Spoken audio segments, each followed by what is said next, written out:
mga kaibigan, na itong si dating Presidente Digong ay patuloy ang pagwawala at laman ng kanyang pagwawala na hindi maawat na itong ating kasalukuyang Pangulong Bongbong Marcos ay patuloy pa din gumagamit ng pinagbabawal na gamot at tinawag nga muli na bangag itong ating kasalukuyang Pangulong Bongbong Marcos. Ayon po dito kay Digong.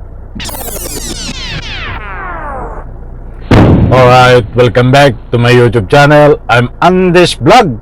Nako, ay patuloy ang pagwawala nitong si Digong. Mantakin nyo ho, ito ay muling binanatan ang kasalukuyang Pangulong Bongbong Marcos na gumagamit na naman ng pinagbabawal na gamot. Ay nako, ay uliyanin na ito. Laban bawi ang mga sinasabi kapag sisitahin mo at sila ay sukol na, sasabihin nilang hindi sinasabi. Sasabihin joke noong mga nakaraang taon 2024. Kung magugunita nyo po mga mahal, kung taga-subaybay, ay tinanggi ho nitong si Digong na sinasabi niya na itong ating kasalukuyang Presidente ay bangag. Ba't ngayon ho, mainit-init pa, muli na namang nagwala itong si Digong. At ito ang kanyang laman ng kanyang pagwawala. Pangulong Bongbong Marcos ay isang bangag, mga kaibigan, at talagang gumagamit ng pinagbabawal na gamot. At napakarami niya pang sinabi dito ho ng mga kasinungalingan. Bago po tayo magpatuloy, gusto ko munang mag-survey, humingi sa inyo ng kaunting tulong.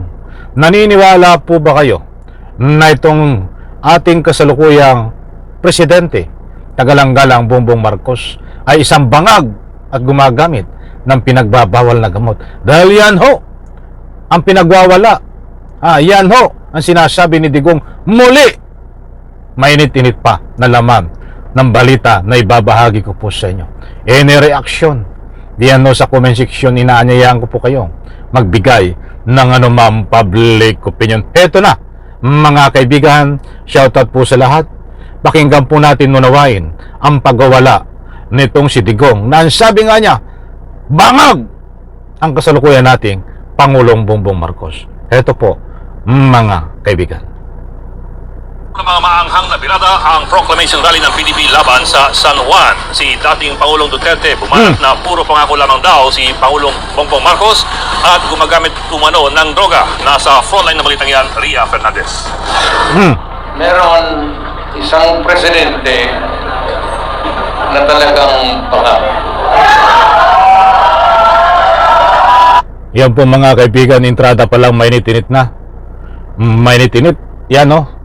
At yan po buhat sa News 5. Yan po yung naganap nilang proclamation rally kagabi ho, na muling sinabi nitong si Digong, laman ng kanyang pagwawala sa rally ay may bangag na naman na presidente na yan ay kanyang pinatutungkulan na si Pangulong Bongbong Marcos. Hindi naman buang, pero yung bisyo ng droga, long term yan. Maging si Marcos. Binanatan at muling tinawag na bangag ni former President Rodrigo Duterte si Pangulong Bongbong Marcos. Sinabi niya yan ng pangunahan niyang proclamation rally ng PDP ngayong gabi sa Club Filipino sa San Juan. Maybe constant use of heroin. Aabot pa siguro siya ng 80. Pero pagdating sa panahon na yan, hindi na siya gumagalaw. Ay, sa aking sariling opinion, that is my public opinion, ito ang tunay na bangag, itong si Digong, mga kaibigan. Sige nga, naniniwala rin po ba kayo sa akin sinasabi na ang tunay na bangag ay itong si dating Presidente Digong? Tingnan nyo naman ho, ang mga sinasabi niya, makapanira lamang ng kapwa na kahit walang matibay na ebidensya ay sasabihin niya na bangag ang isang kasalukuyan na presidente. O, ano po ang halayunin nila dito? Sirain. Dahil sila ho ay desperado na. Dahil sila ho ang kanyang mga senatorial na kandidato ay parang bumibili lang ng suka o nagbibinta ng suka di ba? Meaning basura at parang pinulot lang sa kalye. Maraming ibig sabihin ho niyan. Kapag ikaw ay sinabihan ng mga kandidato ay bumili lang ng suka ay naging kandidato na sa pagka-senador. Ibig sabihin niya, piling pumasok yung tinatawag na isang basura, mga kaibigan. Basura!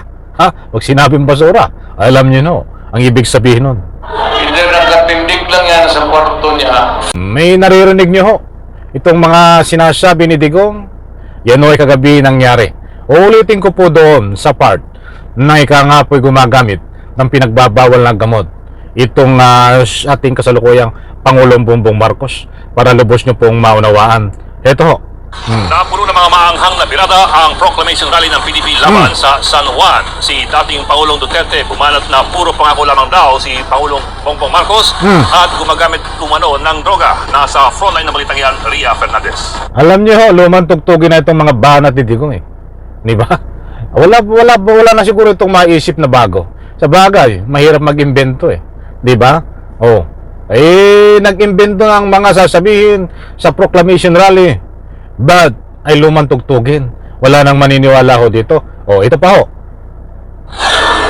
Meron isang presidente na talagang pangako. Palakpakan ng mga ulol. Hindi naman buang. Pero yung bisyo ng droga, long term yan. Maging si Marcos, Binanatan at muling tinawag na bangag ni former President Rodrigo Duterte si Pangulong Bongbong Marcos. Sinabi niya yan ng pangunahan niyang proclamation. Ayan mga kaibigan, medyo inulit ko sa bandang huli. Dahil doon sa unang pinakita ko po sa inyo ay pinutol ko. Mga kaibigan, para lubos nyo pong maunawaan. Hindi ho tayo nagpapakalat ng anumang fake news. Dito sa ibinahagi ko sa inyo ay naganap po yung kagabi sa proclamation rally ng mga nagbibintaw ng suka ng mga kandidato sa pagka-senador.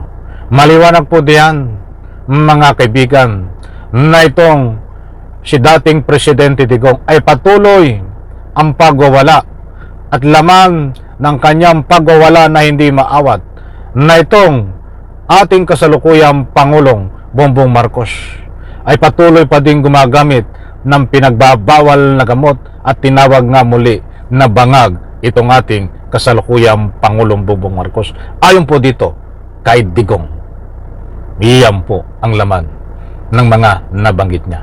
Reaksyon mga mahal kong taga-subaybay, naniniwala po ba kayo sa mga sinasabi ni Digong? Paki-comment lang po diyan sa comment section. Mga kaibigan, alam nyo na very importanteng mahalaga ang ating pong isang boto. Wag po nating maliitin yan.